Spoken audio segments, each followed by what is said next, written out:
Today on Comicstorian, mutant kind is about to be eradicated. Over here at Comicstorian, we take comic books, we cut them down, cutting out the B-plots, the extra stuff, and just tell you the bare bones of what is going on. I read it to you as an audio drama, giving you a way to enjoy it, but leaving enough out that it will allow you to go buy the books yourself if you want to add them to your collection. We make alterations to the panels, text, and images, and all of the art is owned by its respective companies. Now let's get into the actual storyline. To understand where we are, you need to understand where mutant kind is at this point. They have separated themselves from the rest of the world on an island known as Krakoa, where they have their own religion, their own laws, and their own ability to revive their own dead. Right now, if a mutant dies, they will be reborn in an egg on Krakoa. So the mutants conquered life and death. But as this story is about to begin, you're going to discover that the Russians have found a way to send Omega Red through time. And they're using this technology to try and kill Professor X before he can do anything else. So Jean Grey is now tapping into Wolverine's mind and sending his mind through time to try and prevent things. While this is going on, we're also going to find out what's happening with Moira McTaggart. Now she's important because her mutant ability was the ability to die and restart time. So after thousands of lives, she is the one that created the future that the mutants are living in right now. She created a world where the mutants can live forever on Krakoa, but by doing so, her own powers were removed for her, and she was exiled from mutant kind. So she has been on the run ever since giving them this perfect future. So I know that all sounds confusing, but it'll all start to make sense as we get into the storyline. Wolverine's mind is traveling through time to try and save Professor X, and Moira McTaggart is trying to figure out how to fix all the problems that she has created. Here we go. It will make sense as the story goes.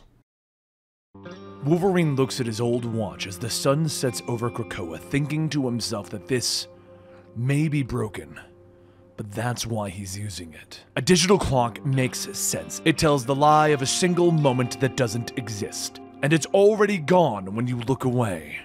But a proper watch lets you see the possibility of all time. That's the truth that he knows for more than a century of living. Time is sideways, time is forwards, time is backwards, and it's upside down. But that's just time. And then there's a voice asking if he's ready, and Wolverine clenches his hand, looking back at Professor X. Later, in another time, a woman sits on her bed, giving birth as her handmaid tells her that it's going to be okay. Breathe. It's almost time, Mrs. Xavier. Downstairs, Brian Xavier sits by the fire, hearing his wife going through labor, and tells the butler that he needs some fresh air. Yeah, fresh air. As he steps outside onto the balcony, he hears the trimming of bushes, and he asks, "Is that Bowers? Why is the gardener here so late?" He calls out, but instead of answering with words, Bowers turns, throwing the trimmers. Before they can land in Brian's head, Wolverine tackles him to the ground, telling him to get inside and grab a gun if he has one. Brian nods, stumbling back into the house, and when Wolverine looks over, he sees Bowers with an Omega stamp on his forehead. The Omega Red possessed gardener climbs onto the ledge, but before Wolverine can attack, a bone tendril whips out, grabbing him by the leg, throwing him to the side. Back inside, the handmaid delivers the first child, but she isn't crying. She isn't even breathing. Back outside, Bowers tells Wolverine that there's no end, just endless beginnings, and he has no way of stopping this. Wolverine pops his bone claws. "Just try me." He charges in, throwing himself at the gardener, but just as he gets ready to cut out his throat, the possession fades and Bauer asks what is happening. Inside, Brian grabs his gun and he runs upstairs to his wife, but when he is called back, the possession has shifted from the gardener to the butler. The butler lifts his gun, but Brian turns in time to see him, and he blasts him with his shotgun. In the master bedroom, the handmaid says that they will mourn for the child later, but Sharon says that her name was going to be Cassandra. The handmaid nods, stating that they will mourn Cassandra later. They need to deliver the second baby. But at that moment, Brian bursts in, locking the door as his wife asks him what is wrong. He tells her not to worry. He'll protect her. The handmaid then says to listen to him. "Don't worry. We have to concentrate on the child." Brian looks out the window as he sees the reflection of someone strangling Sharon, and he turns back shouting to let her go. The possessed handmaid lashes out, grabbing the gun, bashing Brian with it, and goes back to Sharon, but that's when there's a noise. Wolverine breaks through the wall. The handmaid grabs Wolverine by the waist, throwing him into the ceiling, but Wolverine struggles to claw his way towards the possessed. She tells him to go ahead, stab her. She's just a poor, innocent bystander after all. Wolverine pauses, and she whips into the wall again, laughing. The old Logan wouldn't hesitate. You aren't even the same man anymore. Krakoa made you weak. Wolverine grabs a chair, breaking it over the woman's head, and retracts one of his claws, slamming his fist into her throat, pinning her to the wall. He yells to get out of her, but the woman tells him to kill her or she'll kill him. That's the only way. But then there's the sound of a gun being loaded. Wolverine looks back and Sharon is standing there holding the second baby, stating that she doesn't know who they are or what kind of monsters they are, but they will get the hell away from her baby. Meanwhile, in the present day in Moscow, the Russian military sits poised around a Krakoan portal when suddenly it begins to stir. Everyone points their guns as Omega Red steps out and he asks, "Is this how you welcome a comrade?" One of the soldiers asks if he is with them, and another says, no, he's with the mutants. Omega Red grabs the man by the throat, throwing him. "I want to see the one in charge. Where is he?" A voice then calls out that is enough, and everything fades to black. Omega Red looks up, and Sage says, "Welcome to Russia. Arkady, welcome home." Back in our tale in the past, Wolverine keeps the handmaid against the wall, turning back, stating, "Look, Mrs. Xavier, Sharon, don't." She pulls the trigger, blowing Wolverine away, freeing the handmaid. She lunges forward, grabbing Sharon by the neck, telling her to give her the child and she can live. But Brian throws himself on the handmaid, digging his fingers into her eyes, yelling, "Get away from my family!" As the two fight, the baby screams and Wolverine picks him up, cutting the umbilical cord. The handmaid turns back, carrying the child, and runs at him, and as she dives at him, Wolverine steps aside, and she goes flying out the window. Wolverine looks down at the baby and smiles. "Shh, shh. It's all right, Chuck. I got you." But then there's a shock, and everything goes to white with Wolverine blinking, and he finds himself somewhere else. Before he even has a chance to look at the gear he's wearing, Sabretooth tackles into him, telling him, "You're dead, you stupid runt." Except Sabretooth isn't trying to kill him. He's trying to save him from the oncoming fire. Wolverine looks around at the war zone, telling him, I don't remember this. And a voice tells him that he's in Colombia. He looks over to see a shade of Jean Grey, telling him that his target is 25 miles north by southwest of here. He has to save Xavier. The clock is ticking. Now we go to Deaths of Wolverine, issue number 1. Moira McTaggart was supposed to be the savior of Charles and Eric. But after so many lifetimes of protecting them, they would in turn protect her. But they lied. Xavier's dream is now her nightmare. Moira McTaggart is depowered, exiled, and erased from history. She has no choice but to accept it and just run. Even after running through the cipher, she can still feel Mystique's hot breath on the back of her neck. After stumbling out of the portal in Scotland, Moira waves down the local farmer passing by with a truck. He asks if he can help her, and instead of answering with words, she punches him, taking his truck and smashing the cipher to block anyone from following her. Later at Kinross Estate, Moira laughs to herself, stating that there is a certain poetry about it really, sending her back here, where things began and where her end is only beginning. Everything about who she used to be and where she's going, and how it's soon to be gone. But she isn't going to just sit back and let them take a blade to her throat. Moira begins to cough when she looks at the blood in her hands, and she stares, thinking that she never had to fear death before. She was always reborn. Maybe it's time for that to change. A few days later, back at Krakoa, Black Tom goes to enjoy himself with a drink when he notices that there is something off about his drink. It's moving.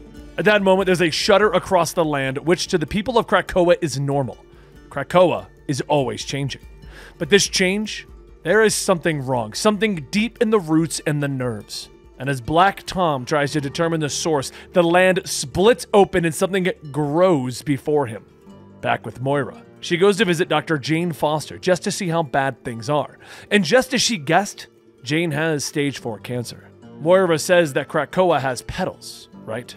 And Jane says that they both know that getting those petals that will cure anything is nearly impossible. And even then, they won't cure cancer.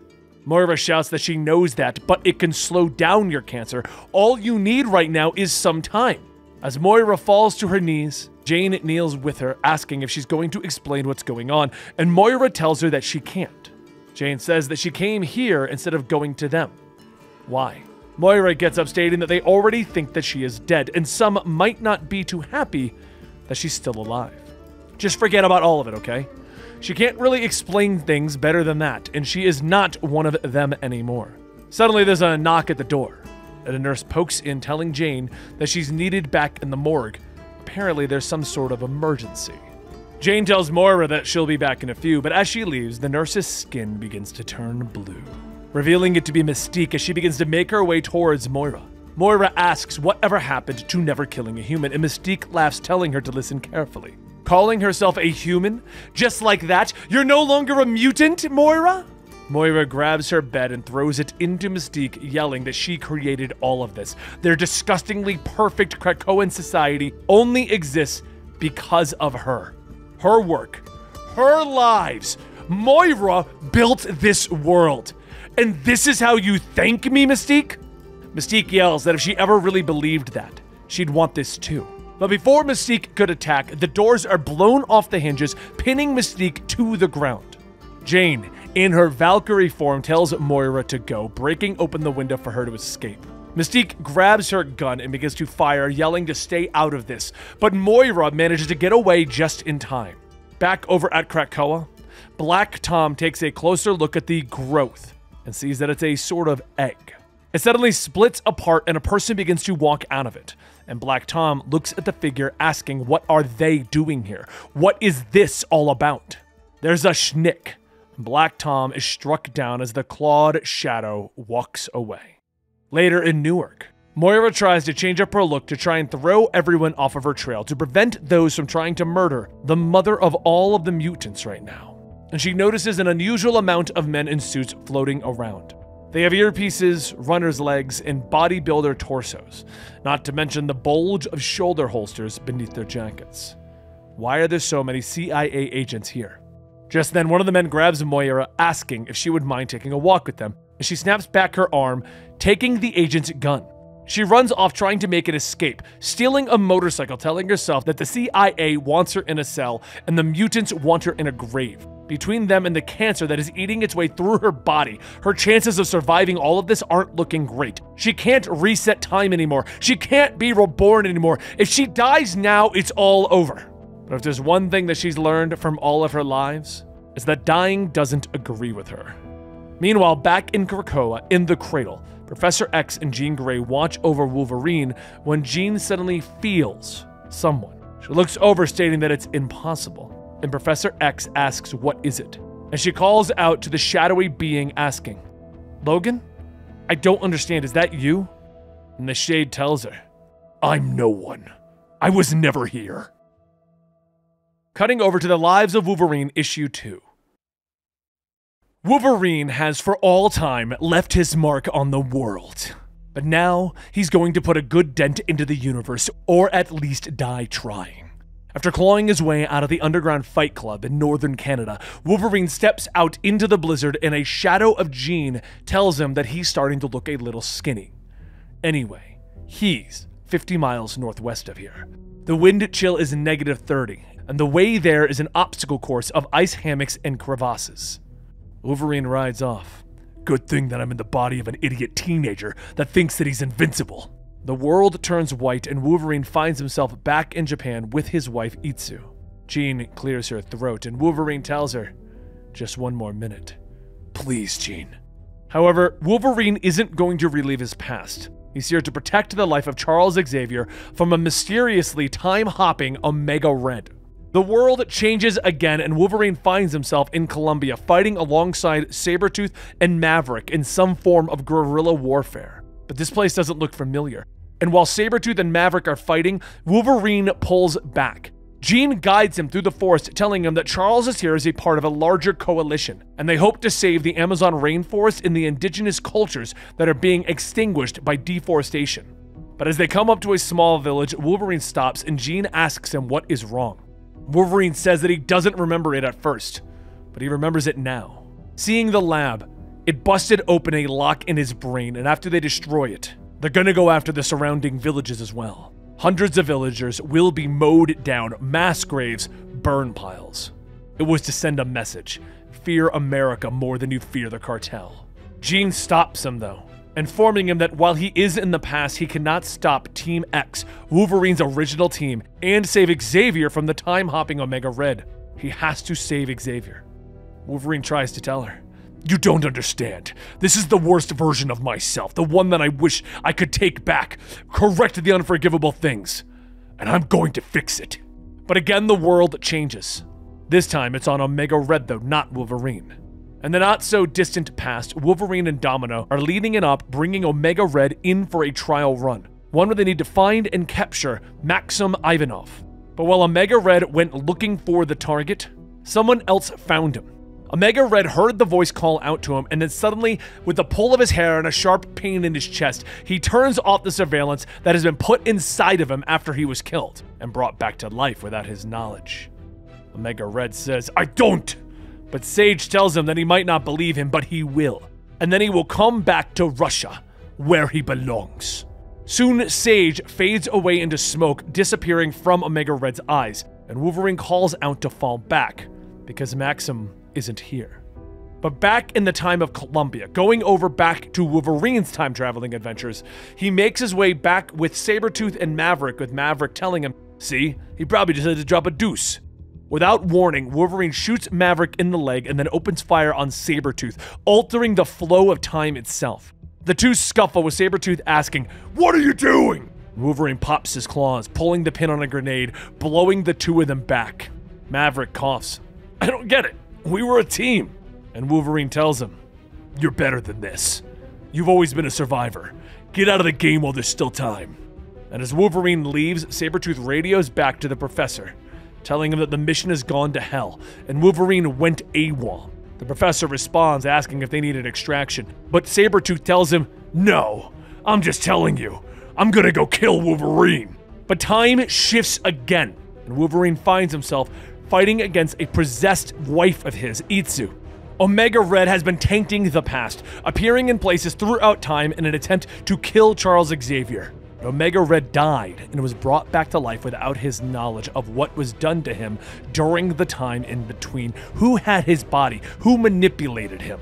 And as Wolverine is battling with his own wife, recalling something Jean told him, she told him that there would be consequences for his time-hopping adventure. And Wolverine's unborn son is that consequence. Dakin. As he slashes, he tells himself that he can't, but he also cannot. Meanwhile, back over with Deaths of Wolverine #2. In the middle of nowhere, Oklahoma, Moira McTaggart is tightening her hoodie as she coughs, placing an energy drink and caffeine pills on the counter of the corner store. The cashier says that she must be in for a long night. And Moira tells him to get her one of those burner phones. The man tries to ring things up, stating that he saw the license plate. "Pennsylvania, huh? Long way from home? Sorry to be so chatty. Doubt I'll see anyone until I clock out at 5. She grabs her gun, pointing it at the man. Good. After tying up the man and taking a bit of the cash from the drawer, Moira goes back to her car, telling Jane Foster. Before Jane could even really respond to the fact that Moira just robbed a gas station, Moira tells her not to say her name. Jane says that she's glad to hear her voice, and wondered whether or not they caught up. Moira says that she wanted to apologize for dragging her into this entire mess. She just hopes that everything is okay back at the hospital. Jane tells her not to worry about that, but listen. There's some follow-up tests from her samples. The cancer that Moira has is unlike anything that she has seen. There's what appears to be a floronic matter woven into it. Moira says the No Place biome. They did this to her. She needs to go now. Thank you again, Jane. Jane asks what is she going to do, but before Jane could even finish that sentence, the phone was out the window of the speeding car. Moira then goes to a motel where she thinks back on everything. This wasn't supposed to be how things were going to turn out. It was her dream too. It was her dream as much as Xavier's. She's gone from being the secret weapon that they protected to the curse that they want to erase. Mystique found her and she's going to find her again. She has a pretty good guess of how they're tracking her. But while Moira's trying to figure it out, somebody is at the counter looking for her. Moira begins to set up everything in the bathroom. First, she plugs in an iron, pouring several bottles of iodine in the tub, and then sits in it drinking her whiskey before taking a deep breath. She takes out a large knife and begins to heat it up. And once it's ready, she slams it into the black arm, pushing it in until it falls off. Trying not to scream, she grabs the iron, pushing it against her open wound to cauterize it. Outside, Mystique grabs a few towels, and the man at the counter screams for her to take the knife out. But Mystique walks by, transforming into him. She goes to Moira's room, knocking on the door, explaining that she brought clean towels. But with no answer, she kicks in the door, opening fire, finding nothing. She pulls back the sheets to find the severed arm. And then hears a quiet beeping.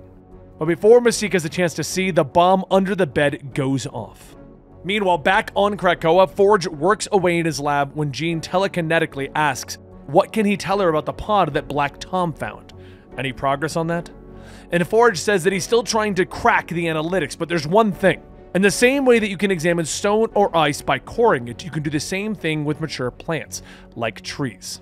Well, the thing is, it's Krakoan, and it's old as all hell. The timelines just don't match up. Xavier asks, what is he saying? And Forge tells him that the thing appears to be 1,000 years older than the island itself. The egg doesn't belong here. Back over at the motel, the fire begins to spread as the police and the fire crews arrive, but walking up in the shadows is the Wolverine in black. He looks at one of the officers scanning him, and the man tells him to stand back, but Wolverine grabs that man, pushing him away, beginning to walk into the fire. He looks down at the burning body, and the scan tells him, Phalanx signal located. Warlock identified. He stomps on the skull and begins to walk out as his body is burned away, but he moves as if he's unaffected by the flames. He goes into the office, popping a single claw, jacking into the computer, beginning to scan. Images begin to appear of one man in particular, and then the search comes back with a location, Mountain View, California. The other officers rush in, telling him that he just assaulted a police officer and now he's trespassing on a crime scene. But Wolverine turns back, telling them not to interfere, as one of the officers fires his taser. You were warned. He sends back the shot, taking out the officer. And then meanwhile, on a hill overlooking the motel, Moira watches through the scope of a rifle, stating that she has lived and died and lived, over and over again. The mutants always met their end. They wanted this time to be different, and they got their wish. She has seen the future. She just didn't think it would happen so fast. Now back over with The Lives of Wolverine, issue number 3. With the help of Jean Grey and Charles Xavier, Wolverine has been living through some of his past lives in an attempt to stop a time-traveling Omega Red from killing Charles Xavier and his ancestors. In the year of 1900, Benedict Xavier found his ship stranded in the north while also dealing with a mutinous crew. However, the mutiny wasn't just because of their situation, it's because Omega Red was jumping from body to body, forcing Benedict to act. As Charles' ancestor fought to stay alive, a young Wolverine rushed to help, but was stopped just short as the ice began to crack all around him. Through the frozen waters, a giant white whale emerged, threatening to swallow Benedict Xavier, leaving Wolverine with little time to even act. However, this isn't the only battle that Wolverine finds himself in today. In a post-war era Japan, where Wolverine thought he could quietly live with his wife Itsu, Omega Red's rampage extends its reach to Wolverine's personal life. As Itsu is still carrying the unborn son Daken, Wolverine begs her to snap out of it, to stop fighting him. I don't want to kill you! But Omega Red says before he goes hunting for Xavier, he was going to remove Wolverine from the equation. Jean, I need your help! I need to know what happens to Daken! Wolverine is then grabbed and held underwater as Jean tells him that she doesn't know. They don't have enough time to even determine what would happen or if Daken would be erased if he fought against his ex-wife. While struggling to breathe, Wolverine notices blood spilling into the water. Blood he didn't draw. He breaks from the bone tendrils calling for Itsu, and he sees her held in the air, skewered by Romulus's claws. Romulus laughs as he doesn't know what he's interrupting, but it can't be a surprise to see him again. But the time shifts again, and Wolverine is now running through the jungles of Columbia with Sabretooth close behind him. Wolverine yells that he doesn't have time for this, he needs to find him. Focusing on slowing Sabretooth down, Wolverine takes aim at a beehive, shooting it so that the hive lands directly on Sabretooth's head, angering the bees enough so that they stop Sabretooth. Back over in the 1900s, Benedict is struggling to free himself as he tries to light a barrel of gunpowder on fire to throw in the whale's mouth. But as he's lifted, Wolverine slices through the bone tendrils, dropping Benedict back onto the boat as he grabs a flaming barrel, throwing it into the wolf's mouth. Back in the Japan story arc, Wolverine is slowly losing himself to his rage. And this isn't supposed to happen. I'm not even supposed to be here. I just need to hurt Romulus enough so that he runs away, beat him enough so that he never returns. But then again, later he'll send the Winter Soldier to do his dirty work. Wolverine then hears Itsu calling out to him, but it's not the strained, twisted voice of Omega Red taking over her body. No, it is the unpossessed, actual wife of Wolverine. With both Charles Xavier's ancestor's life and his wife's life at stake, it's time to focus on the Charles in Colombia. Wolverine claws his way through the thick Amazon, where that Charles is being interviewed. But Jean scans the area, stating that something is wrong. He's supposed to be here. They followed him to this exact place. Omega Red has to be here. As Wolverine begins to slow down, he tells Jean that Omega Red is here. But it's me that he should be afraid of. And at that moment, Omega Red takes control of Wolverine's body. But with Wolverine spread across 3 time periods right now, we go back to the Deaths of Wolverine issue number 3 to see what is happening with Moira. With tensions heightened at the appearance of a cybernetically enhanced Omega Wolverine, Laura and Gabby are still new at understanding the situation. While returning to Krakoa, Laura hears a voice calling out to her, and just as it does, her instincts take over, and she immediately lunges towards the source. As she jumps through the projection of Professor X, he says that he should have known better than to sneak up on any of them. He then touches Laura's forehead to show her the situation regarding this Omega Wolverine. Laura says that it looks like Logan, but it's not him, is it? Regardless, I sense that I would be the second in line for this job. Why don't you just send the real Logan? Professor X tells her that he is currently indisposed. Please, I will mentally offload an intel briefing so that you can prepare. But you must understand, I can only tell you so much. Everything hangs in the balance, and who better to send in pursuit of a Wolverine than a Wolverine? At that moment, Gabby jumps down ready to fight. I think you meant to say Wolverines! Meanwhile, across the globe, at the Epiphany campus in Mountain View, California, Arnab Chakladar prepares to unveil his new line of tech products to the world when Dolores Ramirez of the CIA stops him before going on to take the stage. She tells him that she would like him to come with them. They've recently received a tip that he is being targeted. Arnab waves her off, telling him that he thinks not. He won't be canceling the event when he's seconds away from going on stage. But while they're trying to convince him to leave, a car crashes through the entrance, and more agents surround it, with the door opening, revealing the Omega Wolverine. Alarms begin to blare in the theater, and Arnab is directed to leave as they attempt to get him to safety. But as he's making his way to the helipad, Omega Wolverine claws his way through the security, but then just barely misses the helicopter. But what no one sees is that the helicopter has a stowaway. Moira has managed to climb aboard the chopper undetected by Arnab's staff. After the short flight, Arnab arrives at his safe house in the north of San Francisco when Moira attacks. She places a gun to the back of his head, stating that she is sorry that his launch was ruined. But what she's about to tell him is going to more than make up for it. As the two head inside of the bunker, Arnab asks what does she want? Money? He has all the money in the world. Moira tells him that she doesn't want money, she wants to save their lives. Put on the news and it'll all make sense. Hesitantly, Arnab does this, and there are reports of an attack by the Omega Wolverine at the Epiphany campus. Moira tells him that they are here to kill him and others because of what they're going to do together. The fact that he is being hunted proves that it's going to work. Meanwhile, back at Mountain View, the Omega Wolverine continues to tear through the CIA agents when Laura and Gabby attack him, asking, "Who are you?" "Laura, if I have to kill you, I will." She asks, how does he know who she is? And Laura pushes her and Gabby away when a third voice calls out to Wolverine, and Daken steps out. "Hey, old man." The Omega Wolverine looks over his shoulder, and Daken attacks him, telling him that they convinced him to come because they said that this would be therapeutic, to hunt down the worthless version of some wannabe version of the old man. But the way that he fights, the way that you speak, the way that you smell, you're really him, aren't you? Wolverine steps back, retracting his claws, waiting for a moment, and then says that none of them make it. He knows how each of them are going to die.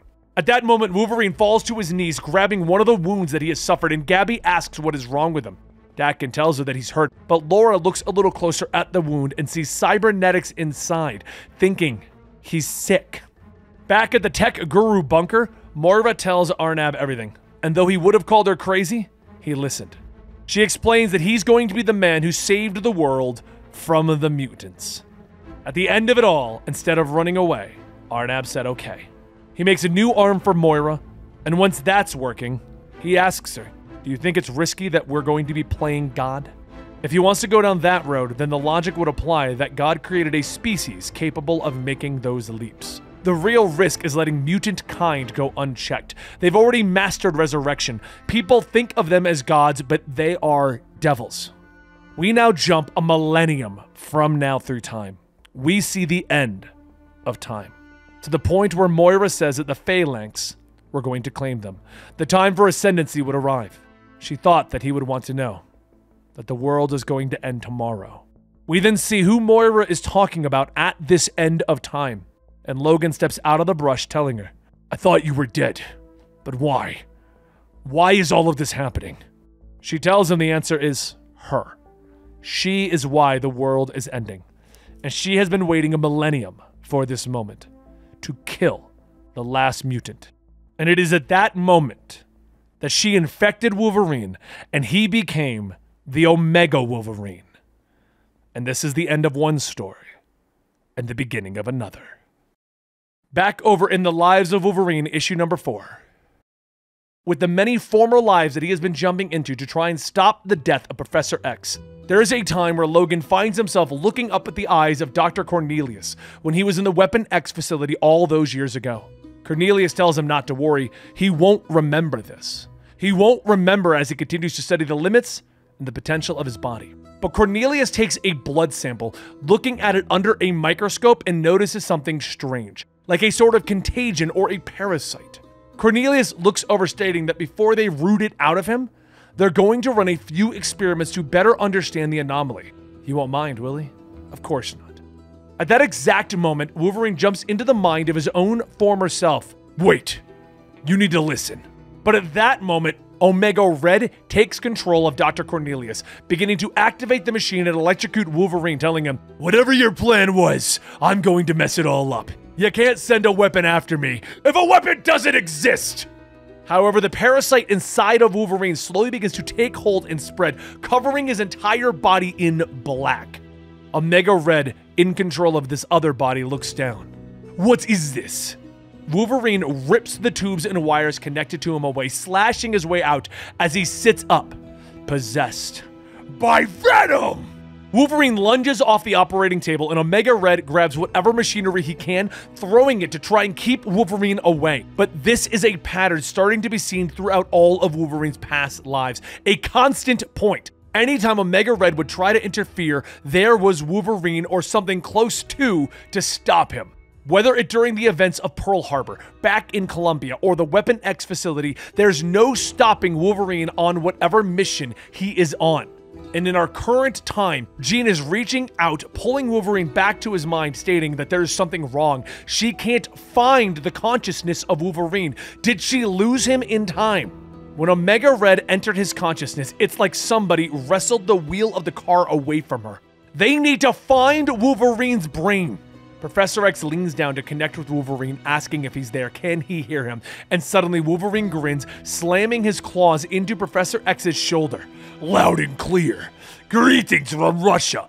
I'm so glad that we're finally connected, Charles. Speaking through Wolverine is Mikhail Rasputin, smiling as he stands over Omega Red, controlling him in Russia.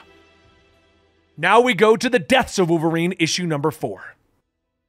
As the Omega Wolverine story goes on, he explains how he came to this time period. After Moira infected him, she told him that she saved him over and over and that they were the ones who did this to her. That when they got what they wanted, they stripped her of her powers and exiled her. But he had a failsafe. With one single claw, he stabs into his left eye. Logan reaches in to pull out a small seed, dropping it into a small hole.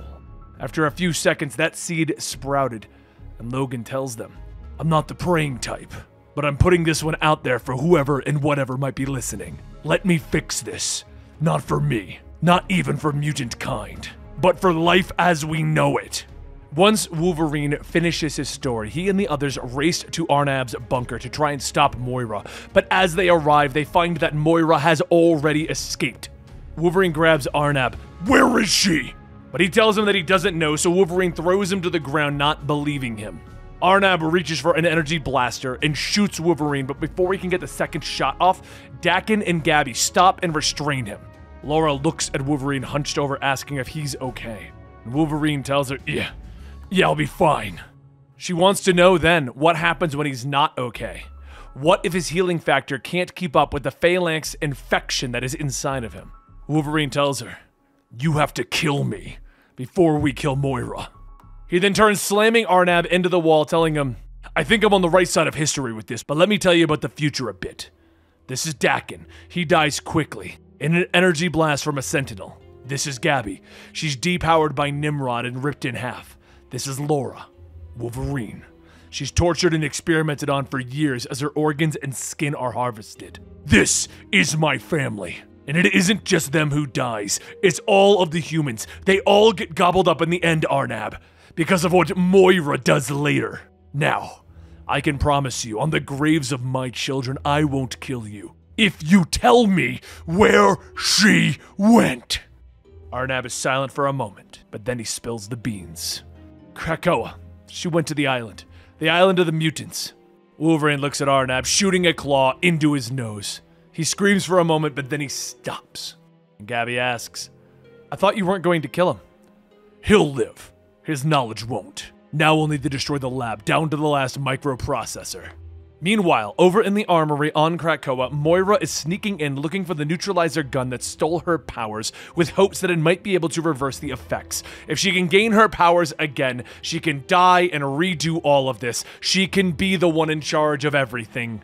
Moira says that after all they have been through, all the mutants have done, she was like a cancer that they just had to cut out. And Professor X says that it wasn't his decision. They created a government, one that he believes in. His personal feelings don't outweigh the Council's wisdom. Her data was never stored in Cerebro. Her memory was never put into the cradles. This is it. This is her life. If she dies, it ends. He begs her to guard it more carefully. As a peace offering, he can offer her Krakoan medicine. Not only can she not be resurrected, but that gun? At that moment, Forge grabs her from behind, telling her that it won't work the way that she wants it to. It depowers. There are no reversals. He made sure of that. She pushes him off, shooting him with the gun, asking, "How does it feel to lose something that was central to you, huh? Soon you'll all know, because I'm gonna burn your island down and dance through the ashes." She puts on one of the suits of armor in the armory, and she grabs a hold of Destiny. "You had a rule. No precogs. It was a good rule. Just look at the mess that I've made of everything. Everyone's trying to blame me, but it isn't me, is it? Mystique was the blade, but I'm the hand that wielded it." And then with a flash of light over at the gate, Wolverine rushes out, slamming his claws through the armor and into Moira's stomach. She screams as she knocks him away, shooting him with the gun. And now without his healing factor, Wolverine's body begins to succumb to the phalanx infection, the virus within him that is making him half robot. He begins to rip away at his flesh, yelling to Destiny that she needs to get away, because he is, I am, we are phalanx. But back over in the Lives of Wolverine number 5. Professor X tries to keep his connection, looking for Wolverine throughout time and space, looking for his consciousness throughout all of his lives. But Omega Red in the possession of Wolverine's body, the modern-day Wolverine drives the claws in deeper. Jean tries to force Omega Red out, but she struggles from being choked, stating that the power on the other end of this, it's not just strong, it's unfixed. It keeps changing and rearranging itself throughout time. She doesn't know if she can hold on. Professor X says that he doesn't know how long he can hold on to this either. They've never fully understood what Mikkel was capable of, but we know this, that he is a reality breaker. Omega Red is here, Wolverine is gone, and somewhere in the wreckage, they need to find Logan. The real Logan. The modern-day Logan. Over in the year of 1900, in northern Canada, Captain Xavier asks, wouldn't he reconsider with his exemplary service in the past few months, there's no doubt that he would be sworn in as a citizen of England. Logan steers the ship, telling him that he said it before. I will swear no allegiance, because I have no loyalty. Not to anyone. Xavier sighs, telling him he doesn't wish to pester. They drop the anchor, and Logan grabs his things. It's been fun, old man. Taught me a lot. Appreciate that. But my company is best suited for the woods. Xavier stops him, handing him his watch, telling him that he owes him something at least. It's a compass as well as a watch. So no matter how deep he travels into the wilderness, hopefully he'll never lose his way. And as Logan leaves, the Wolverine of that era ends up taking over. Meanwhile, back in the present, Omega Red struggles to remain in control of the modern-day Wolverine's body, with Mikkel asking what is going on, what is happening. Omega Red says that Wolverine is clawing his way back. He's carving me out of his mind! With one final push, Wolverine gasps for air as he forces Omega Red out of his mind, throwing off the helmet. Jean hugs him, and Wolverine laughs. Jeannie, Chuck, when I was bullied out of my head, I managed to get a glimpse into Omega Red's. He knows where we are, and how to end this.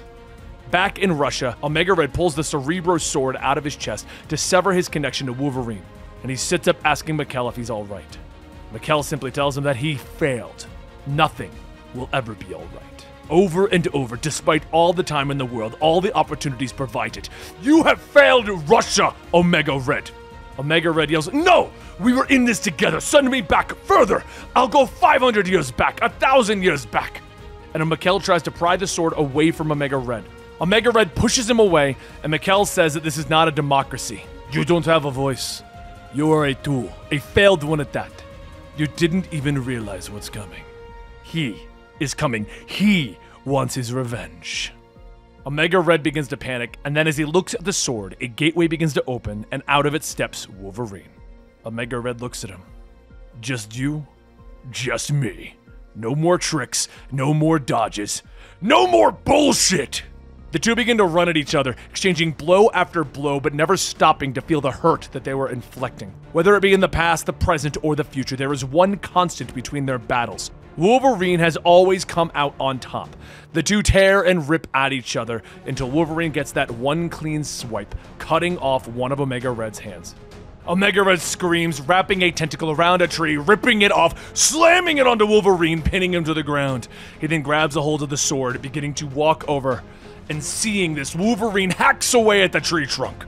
Once it finally breaks free, Wolverine throws himself upwards to feel the sword stab into his neck. He falls limp for only a moment before he laughs. Omega Red looks over to see Wolverine's arm thrusting through the opening in his chest where the sword once was. He then buries his other arm inside, and with all of his strength, he pulls them apart, ripping Omega Red's body in half. He looks down at the two halves, making sure that neither are moving before finally pulling the sword out of his neck, and then falling to his knees.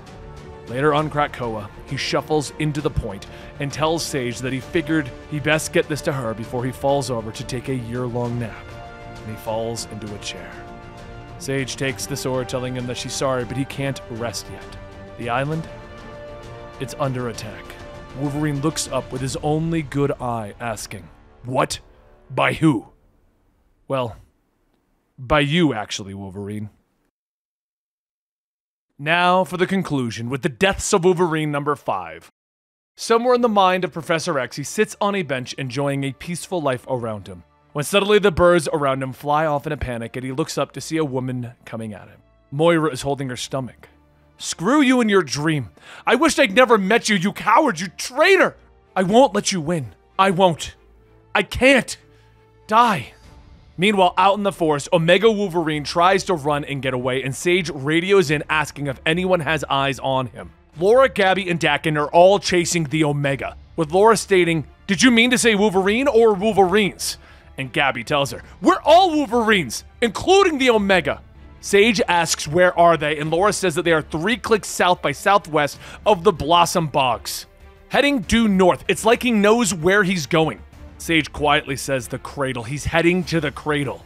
The phalanx is an intelligence, but it's also a contagion. A contagion's purpose is to spread and further its corruption. Cerebro is a port, an access point from their biotech network, and this is the phalanx's best chance to upload its living malware. And wait, where are you going? Sage gets up, walking over to the Cerebro sword. But back in the forest, Laura lunges in for an attack, tearing away more of Wolverine's flesh. but he spins back, stabbing her in the chest. "We are Phalanx! I'm sorry!" Basically, at this point, he is nothing more than an adamantium skeleton in circuitry. And Dakin throws himself into the fight, punching. But even his hand breaks on the metal rib cage. Wolverine attacks him. "Stop me! We are Phalanx! Stop me, Dakin!" Dakin is knocked down, and Gabby asks why work harder and not smarter? Up above, she pushes off a large boulder, but before it can land, Wolverine cuts it in half. Gabby jumps down, but she too is easily swatted away by this monstrosity that was Wolverine. But then somebody calls out, "Hey bub, why don't you pick on someone your own size?" And Logan from the current time period, now back in his right body, steps out. He pulls out a small compass with a watch inside and shows it, asking the Omega, "Do you recognize me? Do you recognize this? Somebody gave it to me, to us, a long time ago, so that we would never lose our way. Might be broken, but you know what it tells me? Your time is up." Logan charges in with his claws ready as Omega Red shouts, "This is the time of Phalanx! As soon as we port into Cerebro, we will be Phalanx! All will be Phalanx!" As the two begin to fight, claw against claw, Logan tells the others to stay back. They've sacrificed enough for him. "This wasn't your job to suffer for whatever wrongs I've committed. Not now, not ever." The Omega begins to overpower Logan, but out of the woods, Sage runs out with her sword, but gets knocked down before she has a chance to even swing it. Logan quickly gets back up, grabbing at the handle, but he slams the sword down through the adamantium ribs of the Omega, pinning him there. There's a bright green light followed by a loud shoom as it explodes, sending everyone flying back. And as the dust settles, all that's left is a skeleton scrubbed clean of its circuitry. Sage's counter-programming burned out all traces of Phalanx, and the island took care of the rest, absorbing the nightmare version of Wolverine. And it was over. Later in a Krakoan bar, Jean says the timeline's still here. Krakoa's still here, they are still here, and Professor X says that he'll drink to that. "No, this ain't about celebrating. It's about surviving." The others ask him why is he always so grumpy. They won. And Logan says, "Only for now, kid. When you live as long as I have, you know that there's always more mayhem waiting around the next bend of the trail." And as the mutants enjoy their peace that they fought so hard for, Moira had one last trick up her sleeve. Because if she died here, she would be born again. This time, online. But in her 11th life, there's no question as to her imagination. She is more than a body now, she is an intelligence. Deep from within a shallow grave, a hand reaches out of the dirt, pushing away as a mechanical form crawls out. She's still here, and she's hoping that they're all looking forward to Moira's swan song. And there you have it, the Lives and the Deaths of Wolverine event that happened recently. 10 issues with a very confusing way to read it. It literally went Lives of Wolverine 1, Deaths of Wolverine 1, Lives 2, Deaths 2, and I'm pretty sure I mixed them up in the middle right there, but the story came out the way it needed to. Hope you guys enjoyed. Don't forget to like, subscribe, and hit that notification bell. Join us over at Patreon for early access, and I'll see you next time right here at Comicstorian.